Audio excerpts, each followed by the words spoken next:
srdca. Vôbec nereagovala na zvuky. A tu je dôkaz, že dnes už počuje.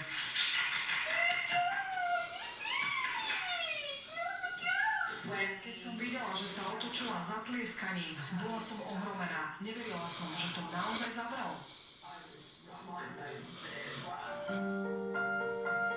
Matka malého dievčatka hovorí o génovej terapii, ktorú Opel podstúpila v rámci celosvetovej štúdie expertov.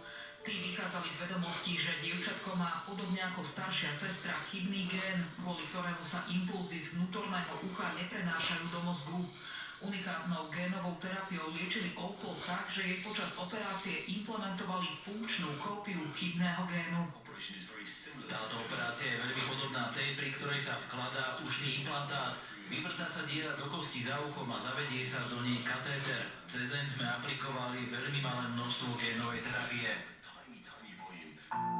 Sluch nadobúdalo dievčatko postupne. Najprv počulo len šepot. 4 týždne po zákroku reagovalo prakticky na všetky zvuky a veľmi rýchlo začalo aj komunikovať na základe toho, čo počulo. Vo svojich 18 mesiacoch Opel hovorí slová ako hello alebo daddy, teda ahoj či tato.